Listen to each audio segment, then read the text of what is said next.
for sure. Yeah.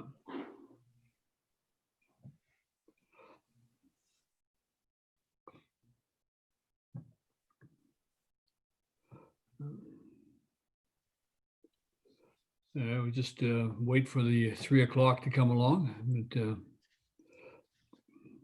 okay, my phone says 3 o'clock. Corporate officer, are we good to proceed?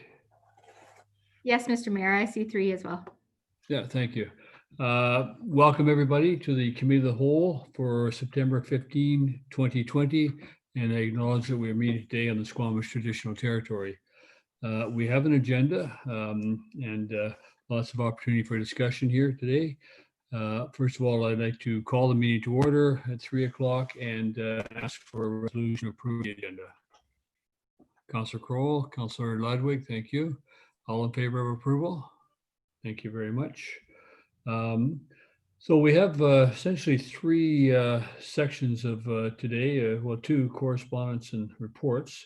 And the first item on reports would be from the CAO, and it is the verbal regarding the Union BC municipality schedule. So I'd invite him to come forward on that. Manny, welcome. Good afternoon, Mr. Mayor and Council. So we've started yesterday. You might have seen the barrage of meetings we have set up with our Sunshine Coast colleagues. So far, we've had 4 meetings, and there's 2 more to go today. And they've been attended, you might recall from that master list, different communities are taking the lead on different meetings. And for the town's meetings, our first meeting is tomorrow afternoon, and then we've got a couple on Thursday as well. So far, considering the type of technology we're using for these meetings, they're typically short and sweet. On the phone, it's been relatively similar to in the past with the intricacies of technology, but over the years we've been doing these meetings, I am impressed with the organization that we've been able to put forward and the message. And part of what Mayor Beamish has asked as well is that we prepare similar speaking notes for our own presentation as well. So we're working on those the next couple of days. I don't know if you have any questions specifically. Obviously,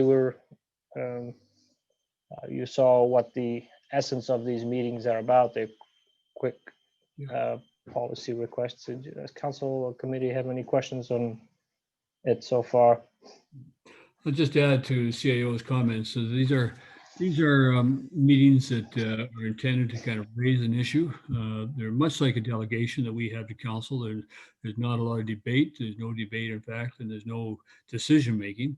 It's really just kind of putting forth a request to a minister or staff, but it does stimulate some further discussion. We're going forward in most or all of these meetings so far as Team Sunshine Coast, which means it's the town of Gibsons, District of Sechelt, the SCRD, our MLA joins us, Nicholas Simons, and there's a maximum of 10 lines per meeting, so a maximum of 10 people.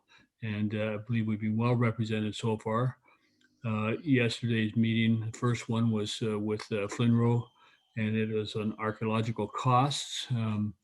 District of Sechelt's incurring some significant costs for projects that they're doing down there right now, and just trying to work our way through that. One question that I'm interested in is that in terms of the Sharman Lands and White Tower Park, I think one thing would be good for us to do is just a walkthrough type of archaeological assessment and to understand what is there.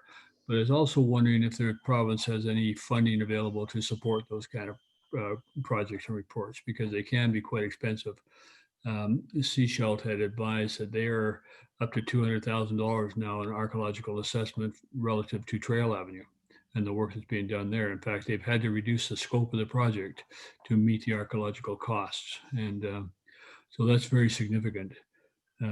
Today's meeting that I attended was with mental health and addictions, talking about primarily issues that is common to almost every community now. It's the problem, the opioid problem, but as well as the issues around the supportive housing, around the various projects that are going. And one thing that is becoming aware of is that it's one thing to provide a housing for people and to congregate them in a place, but you shouldn't be doing that without providing additional supports in the community. And that's one thing that we'll be asking the ministry for ourselves when we talk to the Ministry of Health. And we raised that issue today. And I also raised the issue with them of the idea of rather than congregate them, everybody looks to the municipality. Can the municipality provide land? Can the municipality provide this? I said, we are one long community on the Sunshine Coast, and there's nothing wrong with putting facilities and services in rural areas, and that looking at how they can decentralize some of these services as opposed to bring them all into the populated areas. So that's one theme I think we want to keep talking about, because they are talking about other kinds of programs, addiction services for young people and youth and things of this nature. So we'll see how that conversation carries on. This afternoon, there's further conversations around land use planning, water supply, and stormwater management, all related right now to the regional district. But are we going to have any staff monitor those? Unfortunately not, Ms. Mayor. I talked to Dean about it, and they didn't feel it would be really necessary or sort of critical to have somebody from us there. They're carrying forward our concerns as well. The information that comes forward from these will be documented and provided back in report form, so we'll be able to see on these. Tomorrow, interest in the SRDs put forward one on business licensing. Right now, as you're aware, the SRD doesn't require a business license in the rural area, although they do have the power to do that. So it'll be a conversation, I think, around that issue. The town of Gibsons, we're going to be talking to the public safety people of the Attorney General's branch, and I think it's a staff meeting, and we'll be talking about the what is going to happen when we hit that 5,000 population, how we proceed on that. And our next meeting will be with town of Gibsons with Flinro on watershed reserve and on Thursday, and the Minister of State, the town of Gibson's on housing, around the support of housing and winter shelters as well on Thursday. And so there's opportunity. I don't know how many others of you put your name down. David, I know you're there. Are any other council members? Larry, are you participating? Thank you. Yeah. Have you attended any yet, or are you going to be doing that? I haven't yet. I'm planning to attend the Watershed Reserve meeting, the child care meeting. Yeah. Having participated in child care action plan. Appreciate that. Yeah, and the BC ferries and Route 101. Yes. Yep. As well. And David, how about you? Thank you, Mayor Beamish. I'm signed up for 2, 3, 4, 5, 7 meetings, two down. It was interesting, sort of further to what you were saying with respect to the mental health and addictions, that the minister was not aware of the fact that there isn't facility on the coast to deal with treatment for adults or youth with drug-related problems. So it was, I think, a bit of an eye-opener to her that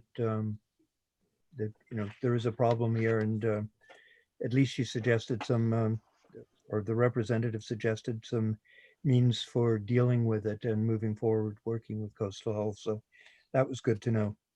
Yeah, our MLA also mentioned that, say, Paul River, for example, they actually go to Courtney Comox for those services, so they don't have services either in the community. So next week, UBCM, it's a very, again, challenging format next week. David, Councilor Kroll, myself, and the CIO are signed up for UBCM. So there'll be again, it's a pretty full week in that context. And so we'll be probably quite, we'll be listening, watching all week as we go in and out of meetings and have other meetings besides. So that will also be a busy time. But we'll keep you informed, and we will provide summaries at the end of all this as to some of the meetings and the results of some of the meetings. But we're getting a good responsive ear from the province. And I actually think, that given the 20-minute time slot, we get more time talking to the minister in this format than we actually do at UBCM, because that first 2 or 3 minutes is taking, shaking hands and handing out business cards. And the last 2 or 3 minutes, when some are kicking you out the door, it's shaking hands. And so your 20 minutes is now down to about 11 minutes. And then you haven't really had much opportunity to get into any conversation. So any questions from counselors about any of this, about process and what's happening? No, but thank you, and thank you, Manny, for shepherding through this, because I know you're attending also the bulk of the meetings as well, so that's good.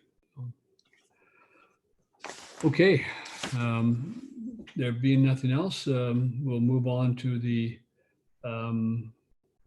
next is a piece of correspondence from Gabriel Lord, Transportation Planning Technician, Minister of Transportation Infrastructure for the South Coast region, and this is the highway quarter study. And first of all, recommendation to receive that document. Councillor Kroll, Councillor Lumley, thank you. All in favor of receipt? Thank you very much. And I guess at this time, it's a matter, has everybody had a chance to at least scan it and understand it? And there's going to be more consultation going forward. Certainly the District of Seychelles expressed some views on it. I don't know if council at this point in time just wants to receive and wait for that process to unfold, or whether there's any early comments that council would like to make about the report at this time. Corporate officer. CAO. Oh, CAO, sorry. That's right. David is a little looking after a job this afternoon, so he wasn't able to join us today, but needless to say, he's familiar with the report. The issues that this report raised for us, there's no new issues. We're certainly aware of it, just reinforced what we've been mentioning before. And I think, again, it's the second and third report in 10 years. We got quite a bit of that, some of the gains earlier on, just last month, as you might recall from the recent work that was done, but we still have some challenges around the Reed Road bypass, or the use of that road, and even the whole North Road, that intersection there. And then over onto that Pratt intersection, there's some challenges that we brought forward around the visibility when it come up and down Pratt onto the intersection itself, and how particularly it's not the most pedestrian friendly area, and it keeps getting busier there, and now with new stores coming around there. That's probably been the biggest sort of issues that we need to see there. And of course, you can always use a few more bike lanes here and there. The other areas are primarily, as you see along the coast, is sort of underdeveloped road networks that have, with the amount of traffic and the flow of people, they're basically a small rural road with nothing to, not enough room for the utilities that would need to be done on that site. So it's a work in progress, and but it just restated the problem that we've known about it for some time. Councillor Lumley. Yeah, I thought it was interesting that they're like focused on creating more passing lanes, and I could only, and then most of the collisions on the highway are people getting rear-ended. I could almost imagine that that's from people going really fast and someone's turning out off one of those roads and on a bend.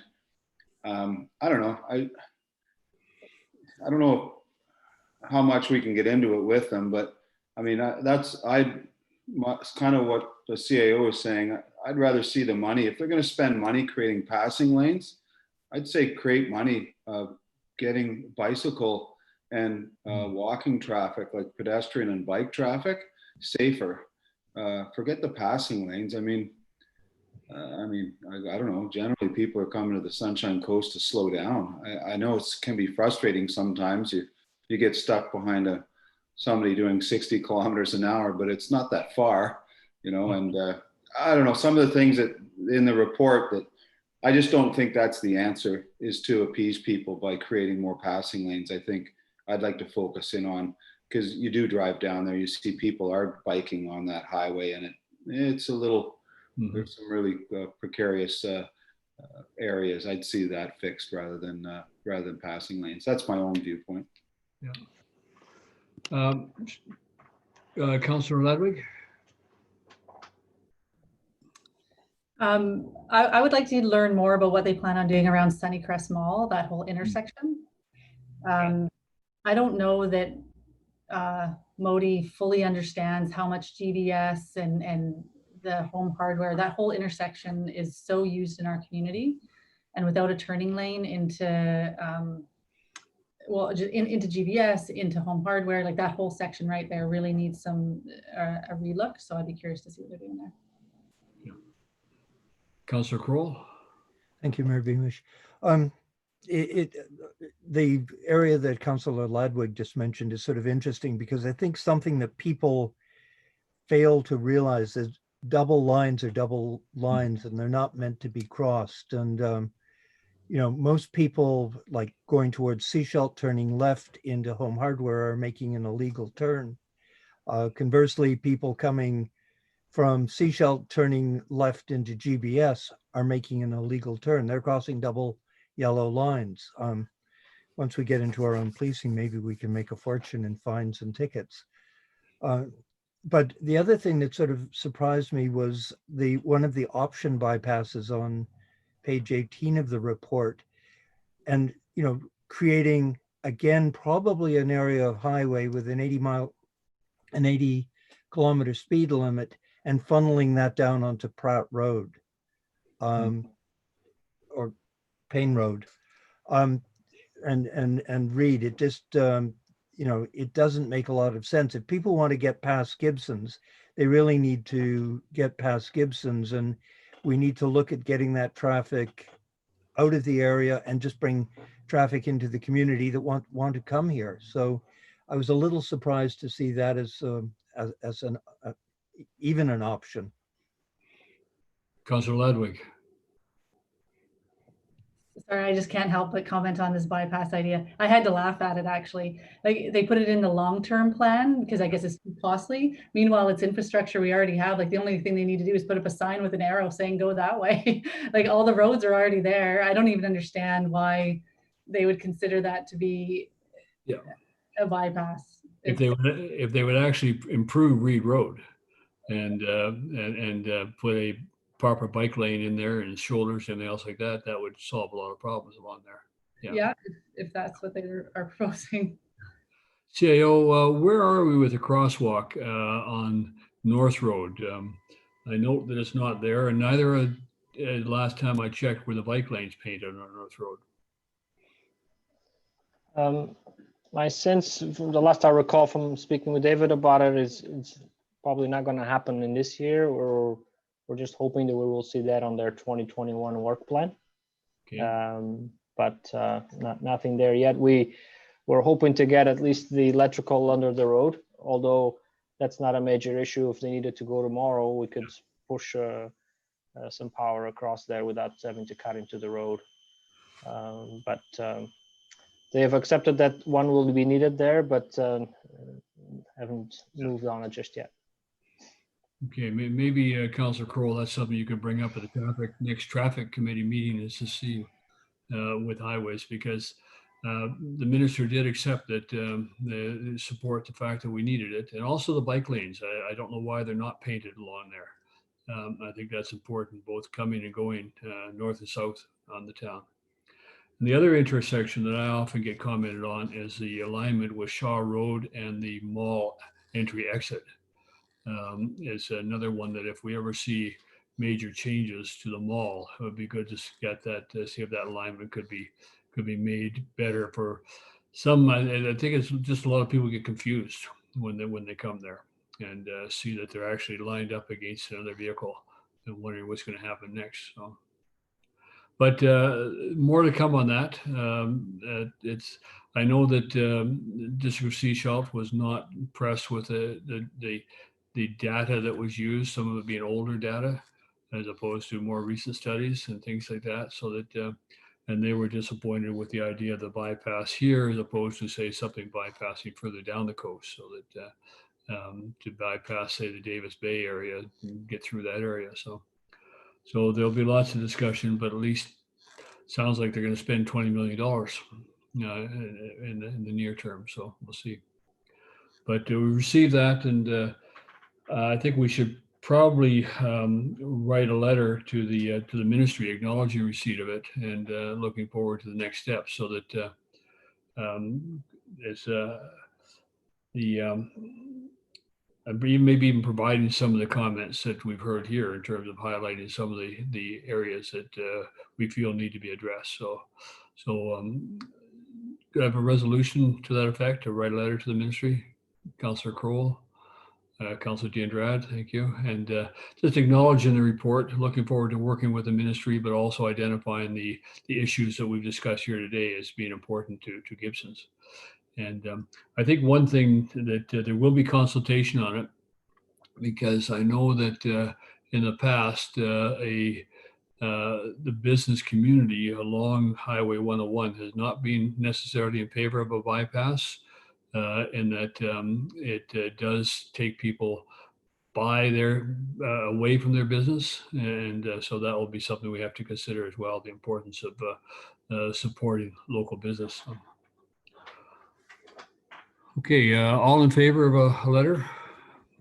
Thank you very much. So we'll acknowledge that. Next item, the Gibsons pool. I think I've tried to keep you all informed of the correspondence received on that. Clearly, from what I've seen, mostly seniors writing in, from what I can tell. We're talking about health maintenance and recovery from operations or anticipation of operations. We're talking about social interactions, getting people out of their houses and getting them into the facility.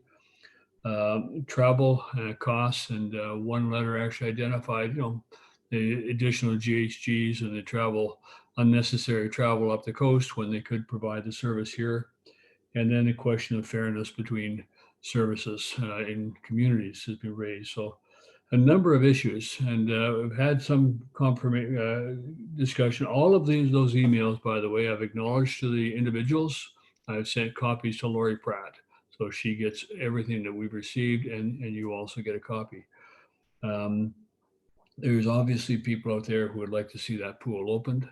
There is a cost associated with that, and I know Councillor Crowell is aware of that, and let him speak in just a second. But the aspect of that is that I do believe that we should, in my view, support opening of the pool here, and we should let the SCRD know that we would support that.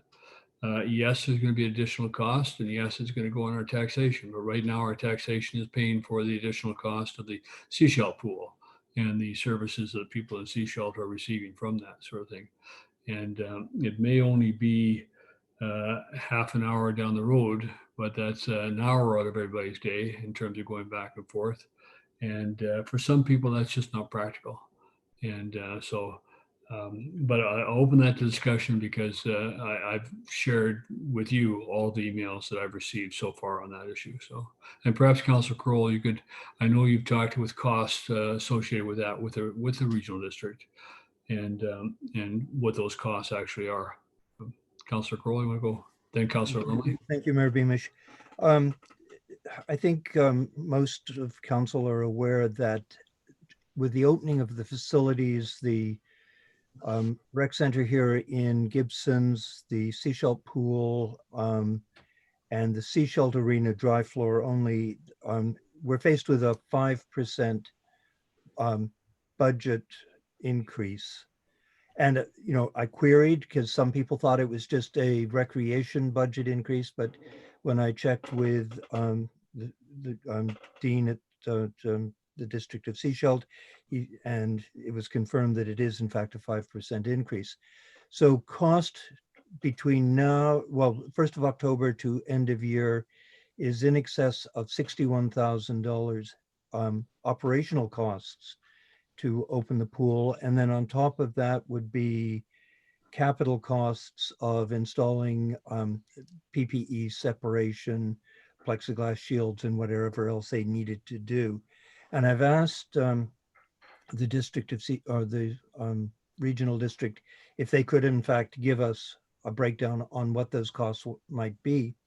The other consideration, and it's part of the reason that the Sea Salt pool was opened, it's a larger facility. It can, at any given point, it can accommodate more people. So I've also asked for feedback on what the capacity of the Gibsons pool would be were it to reopen, given its smaller size. So I'm waiting for information back from the regional district on that. And as soon as I have it, I'll share it with you. On the recreational front, nobody's happy. We had at the regional district on our meeting on Thursday last week, we had the skating and hockey group come to us. They want ice surface and sea salt. So you referenced the comment about, and I fully appreciate, we have an aging community here who aren't happy with having to drive to Sea Salt to use a facility that they've been used to having in the community. On the flip side of that, the hockey and skating mums want ice in Sea Salt. They don't want to have to drive to Gibsons for all the same reasons, greenhouse gas emissions, health and well-being of people. So, it is becoming a growing issue and it boils down to, putting all aside health benefits in one thing and another, what people are prepared to pay for. Right now, we're at 5%. Open the Gibsons pool, it'll probably push it to 8%. Open the Sea Salt Arena with ice, it'll probably push it to 12%. Are people prepared to pay it? We know how people love to see increases on their taxes. And we haven't even started budget negotiations for the regional district for next year. And to start those, budget negotiations with a 5+ budget increase, we have to look at it. What can people afford? What are people prepared to pay? People are saying, I don't use the pool. Can I get my money back? No, it doesn't work that way. But, so I think we really, between us and the regional district and to a certain extent, the district of Sea Salt, because a lot of the people in Sea Salt are having to drive to the ice surface in Gibsons. So it's, it's a challenging issue. And, I think everyone fully appreciates the health benefits of having a pool that you can just literally walk to if you're able. But it's a cost factor. And, businesses are struggling. How much are they prepared to pay in increased taxes? Because in a sense, they bear the brunt of it. I noticed Councillor Ladwig and both Councillor Lumley have something to say, so I'll shut up. I'll go to Councillor Lumley first, who is there first. Yeah, I'm just with the whole thing, I'm really confused. I don't know if you have a cost breakdown in the future. I think it's the costs over and above any other costs, because I know, like, to run the arena now, they've closed the dressing rooms, they've closed the washrooms in the dressing rooms. They've reduced the number of people that can be on the ice, because I play hockey, so I know all these new rules. I'm just not sure, like, I'd like to, I just don't get where, if it was a normal period, it would be operating as per normal, right? I mean, so now you're saying, well, plexiglass and like these added costs, I mean, these are maybe just like costs these are community costs. It doesn't matter if you use the pool or not. I think that's a stupid argument. I mean, I don't walk every trail in the town, and but I'm still prepared to pay taxes to help maintain them. But I'm just confused. There's a huge amount of facts missing why you're only running with one rink, you're only running with one pool. I'm just not. I just don't understand where the numbers, where all these increased costs are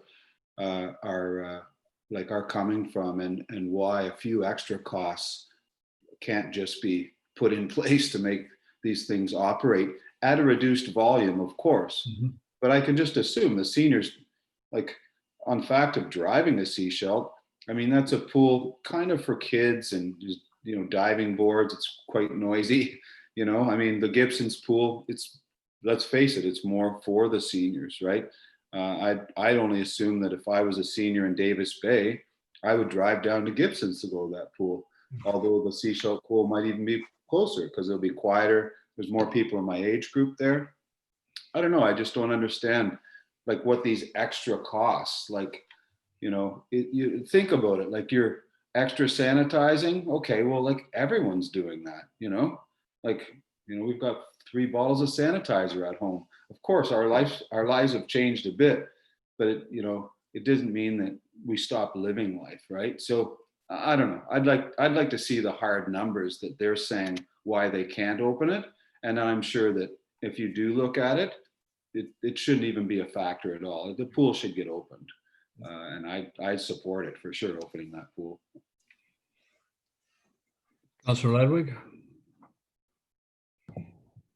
Councillor Lumley basically just said exactly what I was going to say. I don't understand the numbers either. It just doesn't make sense to me that keeping a facility closed and not getting any revenue from it is somehow more economically viable or makes more sense than having at least some revenue coming in. I mean, we have the infrastructure sitting there anyways. We've already heard from the SCRD that there's a number of fixed costs that still have to go into maintaining these buildings that are continually costing us. And yet we have no revenue coming in from them. So why not open them up and at least get some revenue? I don't understand the numbers either, essentially. And yes, I would fully support making a motion to reopen the pool. I have suggested with my conversation with the regional district is that even if they would provide a half days and provide a service in the mornings, and if they need an hour at the end of the day to sanitize, and it's 3-hour opening, an hour sanitize, and you're paying somebody a 4-hour shift. Yeah. I've also suggested that we have a small reserve that was put in place a few years back. It's generated about $70,000 in interest over that time. It's for capital costs. I've suggested they have capital costs associated with the reopening that we could contribute from that reserve to the capital cost and reduce that. So that's trying to be as forward thinking and as forward going on that as we can do to support that, because I do believe that that the people in this community, we have as we all know, and as Councillor Crowell acknowledged, we have a significant senior population. Over 50% of our population is seniors, many of whom are waiting for, or have recently had major surgeries. That having a pool to recovery in is a real advantage. Councillor Diendrad. Mute. I would like just to reiterate everybody's thinking, and I understand at first instance that the SRD, you always look at the financial, the hard numbers, but we need to do a bigger cost benefit analysis. That when you sacrifice health in already stressed time, COVID is not going, we're not going to find a magic vaccine. It will never exist. It's the same as flu. 1 year, maybe they would get right. So this will be going. To me, this is the new normal. And we cannot stop, because we will put a big weight on the seniors population and anyone that needs, just this is their respite, their relief. So I agree. Okay, whatever was the decision, we need to rethink that and find solutions, like Mayor Beamish is saying, any solution. I think, to me, it's almost not negotiable. We must find a solution. I will say, the other night, Friday night, I used the fitness room at the arena, at the rec center. I scheduled myself in there from 6:15. It's 45-minute windows, 6:15 to 7 o'clock. I was the only person in that room with all that equipment, and there was nobody behind me from going from 7:15 till 8 o'clock. So there's some false economies there somewhere, but and I appreciate that. I appreciate that it was open. I'm going to go there tomorrow night again, and I'll be there Friday night again. So, Councillor Ladwick. Okay, so I didn't even know it was open. I've kind of heard some, I don't know where that was announced, but I didn't know it was open. I used to use that gym almost every day. And Yeah. I will say that so I was one of the regulars. I pay a drop-in fee, in my opinion, extremely high drop-in fee for the service I get, but that's fine. I support my community. Um, and I was one of a regular crew. I would see there all the time. And having spoken to a lot of the people that used to use that facility, we've all bought home equipment since the gym's closed Yes. because we've had to. Yeah. So I'm glad to hear it's reopened. I will too. I will start using it again. I'd love to know but that, I guess I got to go on our website, which I find great, but anyways, all I'm saying is the communication's been poor. So maybe if people knew about it, then that would be one thing. And you know, the longer it stays closed, the greater risk we have of losing our clientele. That's the other thing I've mentioned with regards to the pool is the longer it stays closed, the easier it is to keep it closed. And I think that that's the other thing we have to bear in mind, that if we don't put some pressure and assistance on it, there will be an easy afterthought to say, well, we've managed without it for this long. And let's kind of build our life around the seashell pool. Councillor Crowell.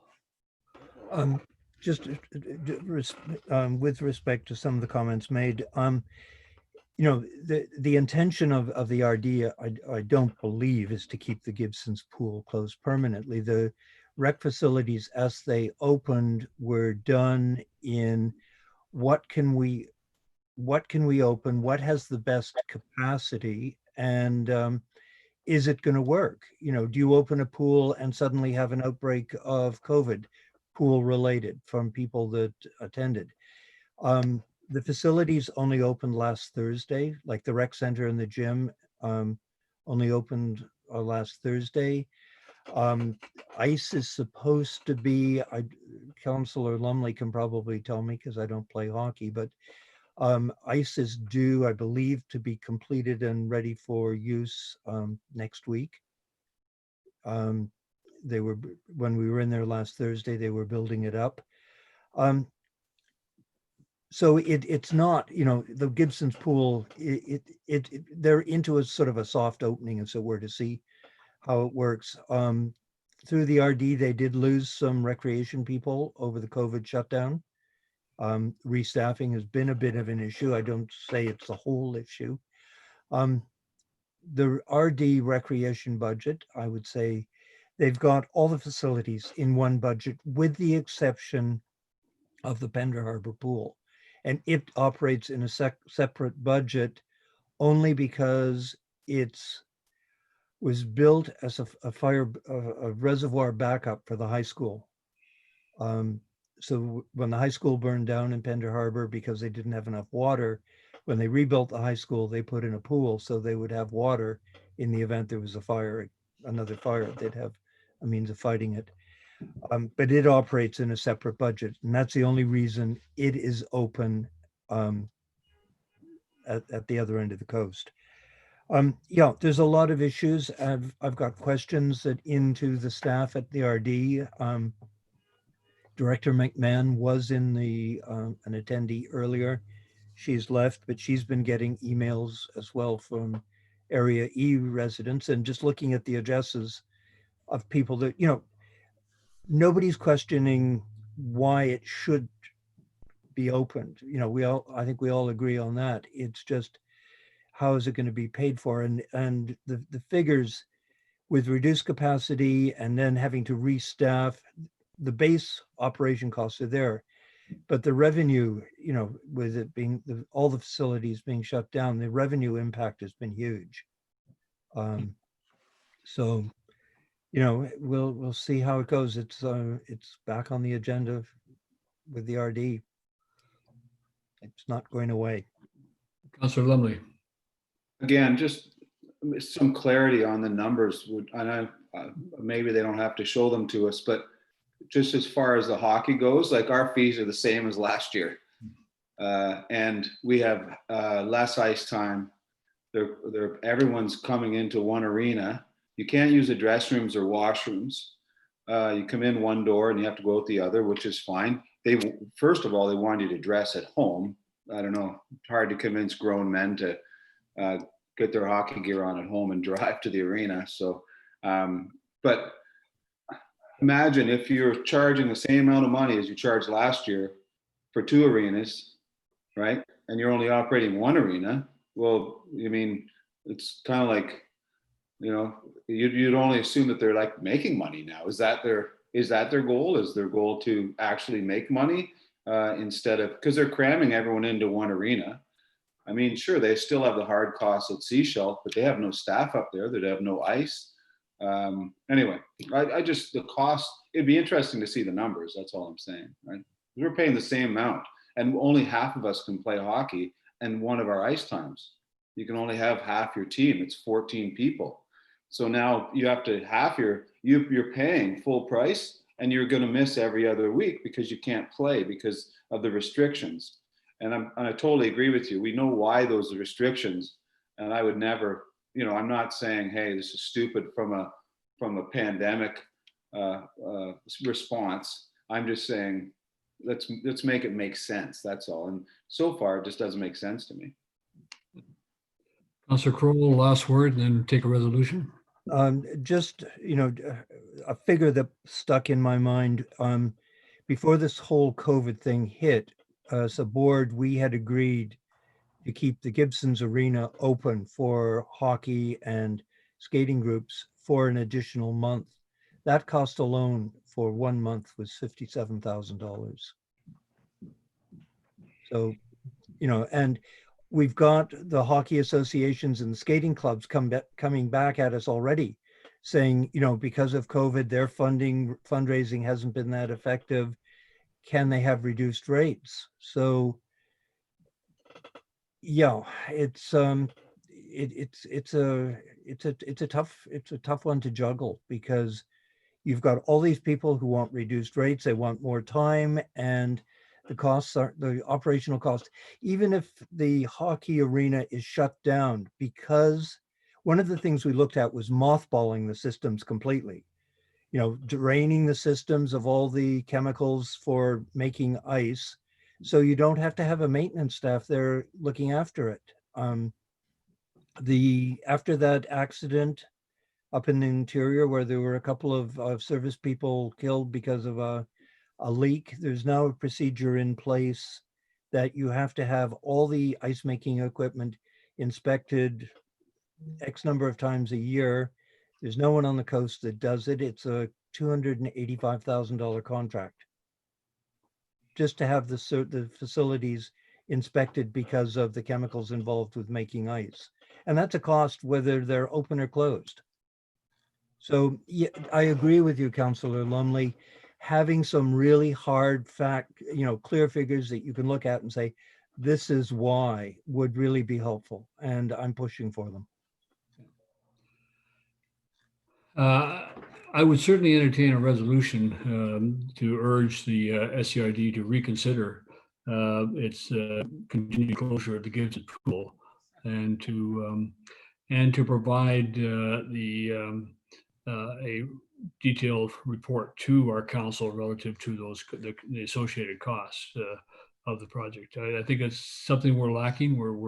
We're trying to interpret without having a lot of information in front of us to be able to make decisions. But I think that we would certainly do our part. If it's a matter that the pool, I don't know if the pool is sitting empty, if they need water, maybe we could contribute the cost of water. Whatever makes it work for our residents, I think we need to do that. Although I'm reluctant to go into operating costs because frankly, other communities don't have to pay operating costs. But if there's capital costs to be incurred and we have that reserve for that purpose, and if we have a resolution that could pay those capital costs, I'd certainly be prepared to put that forward as well. But at least this time, I think we need to ask the regional district to urge them to reconsider their decision and to provide more information to the town of Gibsons. So somebody want to make that resolution? I won't put you on the spot, Councillor Crowell, for that. Well, it's okay because I'm the one who's going to have to go hat in hand and stick handle this. Maybe I could borrow Councillor Lumley's hockey stick because I don't have one. I saw Councilor Diandrad's hand up on that.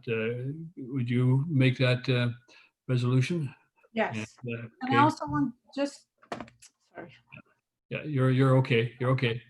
I just want to add from the epidemiologic point of view, it's also important because as more we separate the communities, the better we defend ourselves instead of being exposed. So in case of an outbreak, we will be better protected with less interaction with other communities. So I think that's a big important point to consider. Wrong point. Yes, very good point.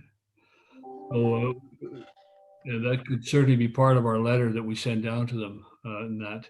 And there'd be a recommendation that the committee of the whole recommends that council write a letter to the regional district urging them to reconsider the continued closure of the Gibson pool, and that they provide information to the town of Gibsons regarding the associated costs with pool operations.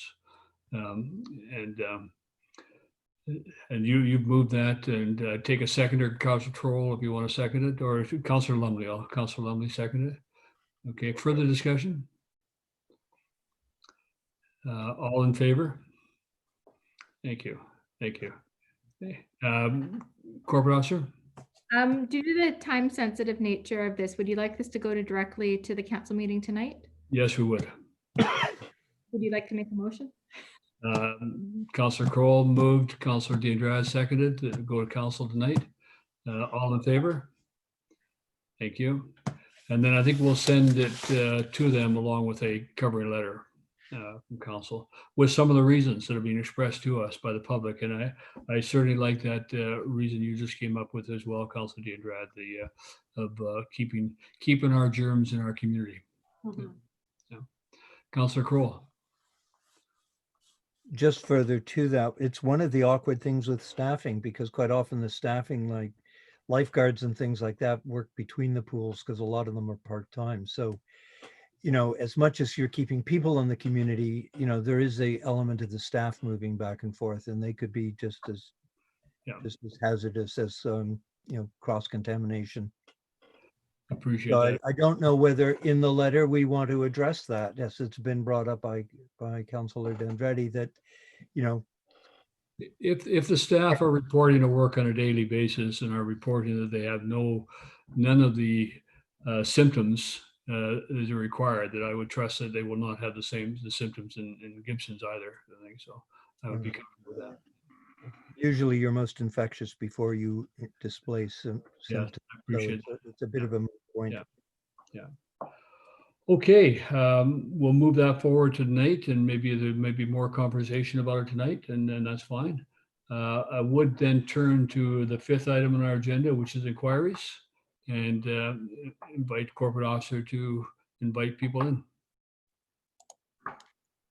At this time, I'll ask anyone who's in the meeting as an attendee to please use the raise the hand feature at the bottom of the screen if you'd like to ask a question.